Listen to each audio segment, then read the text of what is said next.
ಕೇಳ್ತಾ ಇದ್ದೀನಿ ಅಂದ್ರೆ ಪಲ್ಲವಿ ಅವರೇ, ಹೆಣ್ಣು ಮಗಳಿಗೆ ಆತರ ಹೇಳ್ಬಾರ್ದು. ಬಟ್ ಹೇಳಿದಾರೆ ಇಲ್ವಾ ಅಂತ ಈಗ ನಾನು ಅವ್ರನ್ನ ಬಂದ ಮೇಲೆ ನೇರವಾಗಿ ಕೇಳಲೇಬೇಕು. ಹಾಗಾಗಿ ಇಲ್ಲಿವರೆಗೂ ನಂಗೆ ಫೋನ್ ಸಂಪರ್ಕದಲ್ಲಿ ಸಿಕ್ಕಿಲ್ಲ, ನಾನು ಕೇಳಿಲ್ಲ. ಸೊ ಅದು ಆಡಿಯೋ ವಿಜುವಲ್ಸ್ ಅಲ್ಲಿ ಏನ್ ಹೇಳಿದಾರೆ ಅಂತ ನಾನು ಕೇಳಿಸ್ಕೊಂಡ್ರದ್ದು ಅಷ್ಟೇ ಬಿಟ್ರೆ ಬೇರೆ ಯಾವ್ದು ನಾನು ಅವ್ರ ಹತ್ರ ಮಾತುಕತೆ ಮಾಡಿಲ್ಲ. ಅಲ್ಲಿ ಕೆಲವರು ಹೇಳ್ತಾರೆ ಸದನದ ದಾಖಲೆಗಳಲ್ಲಿ ಇಲ್ಲ ಅದು ಹಂಗೆ ಹೇಳಿರೋದು ಅಂತ. ಇನ್ ಕೆಲವರು ಕಾಂಗ್ರೆಸ್ ಆರೋಪ ಮಾಡ್ತಾ ಇದೆ, ಇಲ್ಲ ಇಲ್ಲ ಹೇಳಿದ್ದಾರೆ, ಅದು ದಾಖಲೆಗಳಲ್ಲಿ ಇದೆ ಅಂತ ಹೇಳ್ತಾ ಇದ್ದಾರೆ. ಏನ್ ಹೇಳಕ್ ಬಯಸ್ತೀರಾ? ಒಂದ್ ವೇಳೆ ಹಂಗೇನಾದ್ರು ಹೇಳಿದ್ದಾದ್ರೆ, ಕೋಪದಲ್ಲೇ ಆಗಿರ್ಲಿ ಏನೇ ಆಗಿರ್ಲಿ, ನೀವು ಒಬ್ರು ಹೆಣ್ಮಗಳು ಪಲ್ಲವಿ ಅವರೇ, ನೀವು ಆಕ್ಟಿವ್ ಆಗಿರೋರು, ಸೋಷಿಯಲಿ ಆಕ್ಟಿವ್ ಆಗಿರುವಂತಹ ಒಬ್ಬ ಹೆಣ್ಮಗಳು, ನೀವು ಹಿಂಗೆ ಪತಿ ಅಂತ ಗಂಡನ ಪರವಾಗಿ ನಿಲ್ತಿರೋ ಅಥವಾ ಹೀಗೆ ಹೇಳೋದು ತಪ್ಪು ಅಂತ ಹೆಣ್ಮಕ್ಳ ಪರವಾಗಿ ನಿಲ್ತಿರೋ? ಇಲ್ಲ, ಖಂಡಿತ ಹಾಗೇನಾದ್ರೂ ಹೇಳಿದ್ರೆ ಅದು ತಪ್ಪೇನೆ. ಯಾರಿಗಾದ್ರೂ ಆಗಲಿ ಸಹಜವಾಗಿ ಅವರೊಬ್ರು ಸಚಿವೆ ಇದ್ದಾರೆ, ಒಂದು ಹೆಣ್ಮಗು ಇದ್ದಾರೆ, ಅವ್ರಿಗೆ ಮನಸ್ಸಿಗೆ ನೋವು ಆಗೇ ಆಗುತ್ತೆ, ಯಾರಿಗೆ ಹೇಳಿದ್ರು ನೋವಾಗಿರುತ್ತೆ. ಸೊ ಅವ್ರೇನು ಪ್ರೊವೋಕ್ ಮಾಡಿದ್ದಾರೆ, ಸಚಿವರು ಯಾಕೆ ಕೊಲೆಗಡುಕರು ಅಂತ ಹೇಳಿದ್ರು, ಸಚಿವರು ನೋಡಿದ್ರ ಕೊಲೆ ಮಾಡಿರೋದನ್ನ, ಅವ್ರು ಯಾಕೆ ಕುಡ್ಕ ಅಂತ ಹೇಳಿದ್ರು, ಅವರು ಇನ್ನೇನೇನೋ ವಿಷಯ ಇಟ್ಕೊಂಡು ಪ್ರೊವೋಕ್ ಮಾಡಿದ್ರು, ಅವ್ರೇನು ಮಾತಾಡಿದ್ರು ಅಂತ ಹೇಳಿ ನಾನು ಅದನ್ನೇ ಈಗ ಬಂದ್ಮೇಲೆ ವಿಚಾರಿಸ್ಕೋಬೇಕಷ್ಟೆ. ಓಕೆ, ಈ ಹಿಂದೆ ಸಿ ಟಿ ರವಿ ಈ ತರ ಏನಾದ್ರು ಮಾತನಾಡಿದ್ರ? ಯಾಕೆ ಪ್ರಶ್ನೆ ಕೇಳ್ತಾ ಇದ್ದೀನಿ ಅಂದ್ರೆ ಪಲ್ಲವಿ ಅವರೇ, ಡಿ ಕೆ ಶಿವಕುಮಾರ್ ಅವ್ರು ಈಗಷ್ಟೇ ಕೆಲವೇ ನಿಮಿಷದಿಂದ ಹೇಳಿದ್ರು ಏನಂದ್ರೆ ಹರ್ಕ್ ಈ ಸಿ ಟಿ ರವಿ ಅವರದ್ದು ಅಂತ.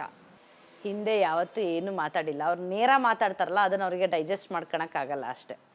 ಸೊ ಸಿ ಟಿ ರವಿ ಯಾವತ್ತಿದ್ರು ನೇರ ಮಾತಾಡ್ತಾರೆ, ಸೊ ಅದನ್ನ ಅವರಿಗೆ ಡೈಜೆಸ್ಟ್ ಮಾಡ್ಕೊಳಕ್ಕಾಗಲ್ಲ. ಸೊ ಅವ್ರು ಏನ್ ಮಾಡ್ತಾರೆ, ಸಿ ಟಿ ರವಿನ ಯಾವ್ದು ಆರೋಪಕ್ಕೆ ತರಕ್ಕಾಗಲ್ಲ ಅಂದಾಗ ಈ ತರ ಕೊಲೆಗಡ್ಕ ಕುಡ್ಕ ಅಂತ ಈ ತರದೆಲ್ಲ ಹೇಳ್ತಾರೆ. ಸೊ ಅದು ಯಾವ್ದು ಮಾಡ್ದಿದ್ದಾಗ ಅವ್ರು ಹೇಗೆ ಡೈಜೆಸ್ಟ್ ಮಾಡ್ಕೊಳಕ್ಕಾಗತ್ತೆ? ಸೊ ತಪ್ಪು ಮಾಡಿದ್ರೆ ತಾನೇ ಒಪ್ಕೊಳೋದು, ತಪ್ಪು ಮಾಡಿದಾಗ ಹೇಗೆ ಒಪ್ಕೊಳಕ್ಕಾಗತ್ತೆ? ಸೊ ಸಿ ಟಿ ರವಿ ತಪ್ಪು ಮಾಡಿಲ್ಲ ಅಂತ ಹೇಳ್ತೀರಿ? ಈಗ ಅದನ್ನ ನ್ಯಾಯಾಲಯಂಗೆ ಬಂದಾಗಿದೆ, ಅಲ್ಲಿ ಏನಿದೆ ಕಾನೂನು ಕ್ರಮ ಏನು ತಗೋಬೇಕು ಅದನ್ನ ಮಾಡೇ ಮಾಡ್ತಾರೆ. ಈಗ FIR ಹಾಕಿದ್ದಾರೆ, ಅದನ್ನ ಲಾಯರ್ಗಳು ನೋಡ್ಕೊಳ್ತಾರೆ, ಅಥವಾ ಅವ್ರದ್ದೇನು ಆಡಿಯೋ ವಿಜುವಲ್ಸ್ ಇದೆ ಅದನ್ನ ನೋಡ್ಕೊಂಡು ಅವ್ರು ತಪ್ಪು ಮಾಡಿದ್ರೆ ಅದು ಅವ್ರಿಗೆ ಶಿಕ್ಷೆ ಆಗುತ್ತೆ.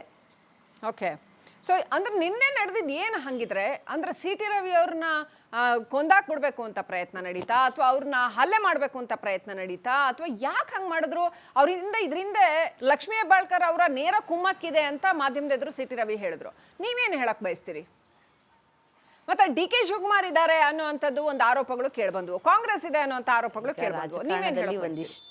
ರಾಜಕಾರಣದಲ್ಲಿ ಒಂದಿಷ್ಟು ಅಪ್ಸ್ ಆ್ಯಂಡ್ ಡೌನ್ಸ್ ಆಗ್ತಾನೆ ಇರುತ್ತೆ, ಒಂದಿಷ್ಟು ಪೊಲಿಟಿಕಲ್ ಗೇಮ್ಸ್ ನಡೀತಾನೆ ಇರುತ್ತೆ. ಸೊ ಅದ್ರ ಮಧ್ಯೆ ಇವರೊಂದು ಅಪರಾಧಿ ಅಂತ ಹೇಳಿ ಅವರು ಏನು FIR ಹಾಕಿದ್ರು ಅಂತ ಹೇಳಿದಾಗ ಅಷ್ಟನ್ನು ಮಾತ್ರ ಕಾನೂನು ಕ್ರಮ ತಗೊಳ್ದಲ್ಲೇ ಉಳಿದಿದ್ದೆಲ್ಲ ಯಾಕೆ ಇದನ್ನು ಮಾಡಿದ್ರು ಅನ್ನೋದು ನಿಜವಾಗ್ಲೂ ನಮಗೆ ಅದೊಂದು ಎಕ್ಸ್ಟ್ರಾ ಪ್ರಶ್ನೆನೇ ಆಗಿದೆ. ಯಾಕೆ ಈ ಥರ ನಡೆಸ್ಕೊಂಡ್ರು, ಇಷ್ಟು ರಾತ್ರಿ ಯಾಕೆ ಕರ್ಕೊಂಡೋದ್ರು, ಅವ್ರ ತಲೆಯಲ್ಲಿ ಏನಿತ್ತು? ಅವ್ರು ಹೇಳಿದಾರಲ್ಲ, ಅವರು ಲಕ್ಷ್ಮೀ ಹೆಬ್ಬಾಳ್ಕರ್ ಕ್ಷೇತ್ರದಲ್ಲಿ ಬಂದಿರೋದಪ್ಪ, ಅವರು ಹೆಂಗೆ ಜೀವಂತವಾಗಿ ಹೋಗ್ತಾರೆ ಅಂತ ಎಲ್ಲ ಮಾಧ್ಯಮದಲ್ಲಿ ಬಂದಿರೋದನ್ನು ನನಗೂ ಯಾರೋ ವಿಡಿಯೋ ಕ್ಲಿಪ್ಪಿಂಗ್ಸ್ ಹಿಂಗೆ ನಮ್ಮ ಗ್ರೂಪಲ್ಲಿ ಹಾಕಿದ್ರು. ಸೊ ಅವ್ರದ್ದು ಇಂಟೆನ್ಷನ್ ಏನಿತ್ತು? ಅಥವಾ ಭಯ ಹುಟ್ಟಿಸ್ಬೇಕು ಅಂತನೋ, ಅಥವಾ ಅವ್ರು ನಾವಿಷ್ಟು ಗಟ್ಟಿ ಇದ್ದೀವಿ, ನಾವಿಷ್ಟು ಸ್ಟ್ರಾಂಗ್ ಇದ್ದೀವಿ ಅಂತ ತೋರಿಸ್ಕೋಬೇಕಿತ್ತು, ಅಥವಾ ಇದನ್ನು ಯಾವ ಉದ್ದೇಶಕ್ಕೆ ಮಾಡಿದ್ರು ಅನ್ನೋದು ನಮಗೆ ಒಂದು ಪ್ರಶ್ನೆ ಆಗಿ ಉಳ್ಕೊಬಿಟ್ಟಿದೆ ಇವಾಗ. ಸೊ ಏನು ಅಂತಂದರೆ, ನೇರವಾಗಿ ಸ್ಟೇಷನ್ಗೆ ಕರ್ಕೊಂಡೋಗಿ ಕಸ್ಟಡಿ ಕೊಟ್ಟಿದ್ರೆ ಒಂದು ಸಮಾಧಾನ ಇರ್ತಿತ್ತು. ಓಕೆ, ಕಸ್ಟಡಿ ಕೊಟ್ಟಿದ್ದಾರೆ, ಬೇಲ್ ತೊಗೋಬೇಕು, ಅದು ಮುಳ್ದಿದ್ದ ಪ್ರೊಸೀಜರ್ ನಾವು ಮಾಡ್ಕೋಬೇಕು ಅಂತ.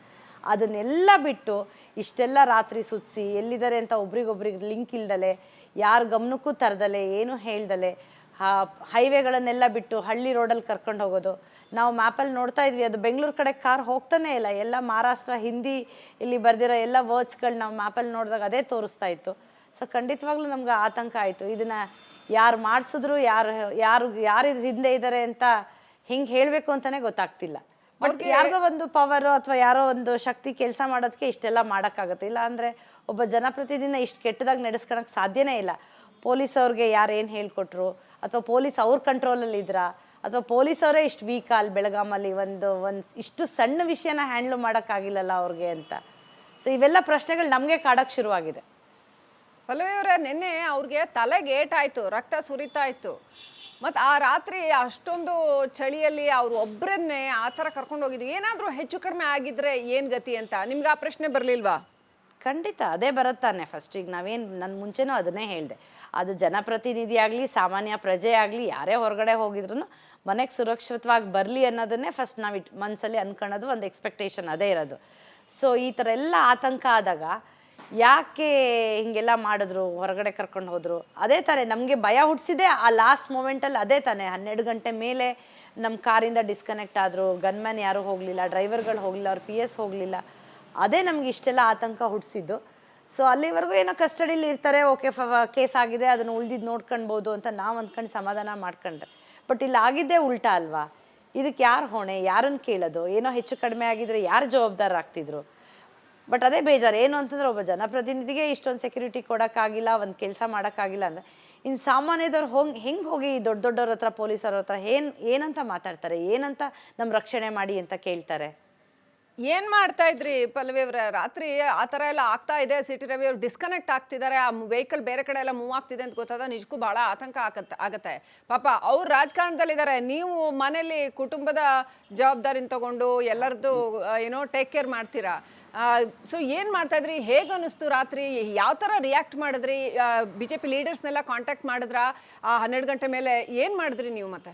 ಇಲ್ಲ, ನಾನು ಒಂದು 12 ಗಂಟೆವರೆಗೂ ಫೋನಲ್ಲಿ ಅಟ್ಲೀಸ್ಟ್ ಅವಾಗ ನಮ್ಮ ಡ್ರೈವರ್ಗಳೆಲ್ಲ ಫೋನಲ್ಲಿ ಮಾತಾಡ್ತಾ ಇದ್ರು, ಇವ್ರದ್ದು PS ಎಲ್ಲ ಫೋನಲ್ಲಿ ಲೈನಲ್ಲಿ ಇದ್ರು ಹುಡುಗರು. ಆವಾಗ ಟಚಲ್ಲಿದ್ವಿ, ಇಲ್ಲ ಕಾರ್ ಮುಂದೆ ಹೋಗ್ತಾ ಇದೆ, ನಮ್ಮ ಹಿಂದೆ ಇದ್ದೀವಿ ಅಂತ ಹೇಳಿದ್ರು.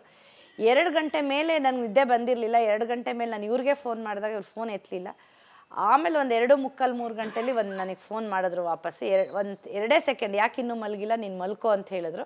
ಸೊ ನಾನು ಅವಾಗ ನನಗೆ ತಲೆಗೆ ಹೊಳ್ದಿದ್ದು ನೀವು ಎಲ್ಲಿದ್ದೀರಾ ಅಂತ ಗೊತ್ತಾಗ್ತಿಲ್ಲ ಅಂತ ಹೇಳಿದ್ರು. ಸೊ ಒಂದು ಕೆಲಸ ಮಾಡಿ, ನೀವು ಒಂದು ಲೈವ್ ಲೊಕೇಶನ್ ಶೇರ್ ಮಾಡಿ ಅಂತ ಹೇಳಿದೆ. ಸೊ ಅವ್ರು ಕರೆಂಟ್ ಲೊಕೇಶನ್ ಶೇರ್ ಮಾಡಿದ್ರು. ಇಲ್ಲ ಬೇಡ, ಮತ್ತೆ ಲೈವ್ ಲೊಕೇಶನ್ನೇ ಅಂತಲೇ ನಾನು ಸ್ಟ್ರೆಸ್ ಮಾಡಿ ಹೇಳಿದಾಗ ಅವ್ರು ಲೈವ್ ಲೊಕೇಶನ್ ಕಳಿಸಿದ್ರು. ನಾನು ಆ ಲೈವ್ ಲೊಕೇಶನ್ನ ಅವಾಗವಾಗ ನೋಡ್ತಾನೇ ಇದ್ದೆ. ಸ್ಲೋ ಆಗಿ ಒಂದಿಷ್ಟು ಕಡೆ ಸ್ಲೋ ಆಗಿ ಮೂವ್ ಆಗ್ತಿತ್ತು. ಹೈವೇ ರೋಡ್ ಬಿಟ್ಟು ಎಲ್ಲ ಸಬ್ ರೋಡ್ಸ್, ಏನೇನು ಮಡ್ ರೋಡ್ ಇರುತ್ತೆ ಆ ಥರ ಇಂಟೀರಿಯರ್ ರೋಡ್ಸಲ್ಲಿ ಕಾರ್ ಪಾಸ್ ಆಗ್ತಾಯಿತ್ತು. ಅಲ್ಲೆಲ್ಲೋ ಸ್ವಲ್ಪ ಹೊತ್ತು ನಿಲ್ಲಿಸೋರು ಅಥವಾ ಮುಂದಕ್ಕೆ ಹೋಗೋದು, ಮತ್ತೆಲ್ಲೋ ಹೋಗಿ ಒಂದು ಡ್ಯಾಮ್ ಹತ್ರ ಏನೋ ತೋರಿಸ್ತಾ ಇತ್ತು, ನೀರಿಂದೇನೋ ಒಂದು ಕೆರೆ ಆ ಥರ ಏನೋ ಅಲ್ಲಿ. ಆಮೇಲೆ ಯಾವುದೋ ಒಂದು ದೇವಸ್ಥಾನ ಹಿಂದೆ ಎಲ್ಲೋ ನಿಂತಿರೋದು ತೋರಿಸ್ತಾ ಇತ್ತು. ಒಂದು ಎಂಥದೋ ಫಾರ್ಮ್ ಹೌಸ್ ಅಂತ ಏನೋ ಒಂದು ಬರ್ತಾಯಿತ್ತು. ಆ ಥರದ್ದೆಲ್ಲ ಪಿಕ್ಚರ್ಸ್ಗಳನ್ನ ನಾವು ನೋಡ್ತಾ ಇದ್ದೆ ಬಿಟ್ಟರೆ. ಆಮೇಲೆ ನನಗೂ ಅನಿಸ್ತಿತ್ತು, ಇಷ್ಟು ರಾತ್ರಿಲಿ ಯಾರಿಗೆ ಕಾಂಟ್ಯಾಕ್ಟ್ ಮಾಡೋದು, ಯಾರಿಗೆ ಕೇಳೋದು ಅಂತ. ಸೊ ಆಮೇಲೆ ಒಂದು 4 ಗಂಟೆವರೆಗೂ ನಾನು ಎಚ್ಚರ ಇದ್ದೆ. ಆಮೇಲೆ ಯಾವಾಗಲೂ ನಿದ್ದೆ ಬಂದು ಬೆಳಗ್ಗೆ ಮತ್ತೆ 6 ಗಂಟೆಗೆ ಎದ್ದು ಕೇಳೋ ಅಷ್ಟೊತ್ತಿಗೆ ಅದೇ ಇನ್ನೊಂದು ಅರ್ಧ ಗಂಟೆಲಿ ಕರ್ಕೊಬರ್ತಾರೆ ಅಂತ ಹೇಳಿದ್ರು. ಅಕ್ಕ ಬೇರೆ ಯಾರೋ ಒಂದಿಷ್ಟು ಹುಡುಗರು ಹೋಗಿದ್ದಾರೆ ಅಲ್ಲಿಗೆ ಅಂತ ಹೇಳಿದ್ರು. ಆವಾಗ ಸ್ವಲ್ಪ ಧೈರ್ಯ ಬಂದಾಗಾಯಿತು. ಆಮೇಲೆ ನನಗೆ ಅಧ್ಯಕ್ಷರು ಅಶೋಕಣ್ಣ ಎಲ್ಲ ನಮ್ಗೆ ಫೋನ್ ಮಾಡಿ ಮಾತಾಡಿದ್ರು. ಓಕೆ. DK ಶಿವಕುಮಾರ್ ಅವರು ಇನ್ನೊಂದು ವಿಚಾರ ಹೇಳಿದ್ರು, ಜಯಮಾಲಾ ವಿರುದ್ಧನೂ ಇದೇ ಥರ ಮಾತಾಡಿದ್ರು, ಹಿಂದೆ ಸಿದ್ದರಾಮಯ್ಯ ವಿರುದ್ಧನೂ ಇದೇ ಥರ ಮಾತಾಡಿದ್ರು. ಅಂದರೆ ಬಾಯಿಗೆ ಬಂದಂಗೆ ಮಾತಾಡ್ತಾರೆ, ಮತ್ತೆ ಏನೇ ಆದ್ರೂ ಅವ್ರಿಗೆ ಹೊಟ್ಟೆ ನೋವಾದರೂ ನಾನೇ ಕಾರಣ ಅಂತ ಹೇಳ್ಬಿಡ್ತಾರೆ, ಸುಮ್ಮನೆ ಹೇಳ್ಬಿಡ್ತಾರೆ. CT ರವಿ ತಾವು ಅಸಭ್ಯವಾಗಿ ಅಶ್ಲೀಲವಾಗಿ ಮಾತಾಡಿ ಅವ್ರ ತಪ್ಪನ್ನು ಮುಚ್ಕೊಳ್ಳೋಕ್ಕೆ ಹೀಗೆಲ್ಲ ಹೇಳಿದ್ರು ಅಂತ DK ಶಿವಕುಮಾರ್ ಆರೋಪ ಮಾಡ್ತಾರೆ. ಅವ್ರು ಆರೋಪ ಮಾಡಬೇಕು, ಮಾಡ್ತಾರೆ. ಅವ್ರು ಹಾಗಾಗಿ ಎಲ್ಲ ಒಳ್ಳೆಯದೇ ಮಾತಾಡಿದ್ದಾರೆ. ಹಾಗಿದ್ರೆ ಅವರು ರಾಜಕೀಯದಲ್ಲೇ ಇದ್ದಾರಲ್ಲ, ಅವ್ರ ಹಿರಿಯರು, ಅನುಭವ ಜಾಸ್ತಿ ಇದೆಯಲ್ಲ, ಅವರು ಎಲ್ಲ ಇದೇ ಥರ ಒಳ್ಳೆಯದನ್ನೇ ಮಾತಾಡಿದ್ದಾರೆ. ಹಂಗಾರೆ ರಾಜಕಾರಣದಲ್ಲಿ ಇದ್ಕೊಂಡು ಅವರೆಲ್ಲ ಮಾತಾಡಿರೋದು ಏನು ತಪ್ಪೇ ಇಲ್ವಾ ಅವ್ರಿಗೆ? ಈಗ ನಾವು ಅವ್ರನ್ನ ಯಾರನ್ನ ಪ್ರಶ್ನೆ ಕೇಳೋದು? ಈಗ ನಾವು ಅವರು ತುಂಬ ದೊಡ್ಡ ಮನುಷ್ಯರೋದ್ರಿಂದ ಅವ್ರ ಹತ್ರ ಹೋಗಿ ನಾವೇನು ಪ್ರಶ್ನೆ ಕೇಳೋಕ್ಕಾಗಲ್ಲ. ಸೊ ನಾವು ಯಾರನ್ನು ಕೇಳಬೇಕು? ಈಗ ನಾವೇನು ನೀವು ಮಾಧ್ಯಮದಲ್ಲಿ ಕೇಳಿದರೆ ಅದಕ್ಕೆ ಉತ್ತರ ಕೊಡಬೇಕು ಬಿಟ್ಟರೆ ಅವ್ರು ಆರೋಪ ಮಾಡೇ ಮಾಡ್ತಾರೆ ಖಂಡಿತವಾಗ್ಲೂ.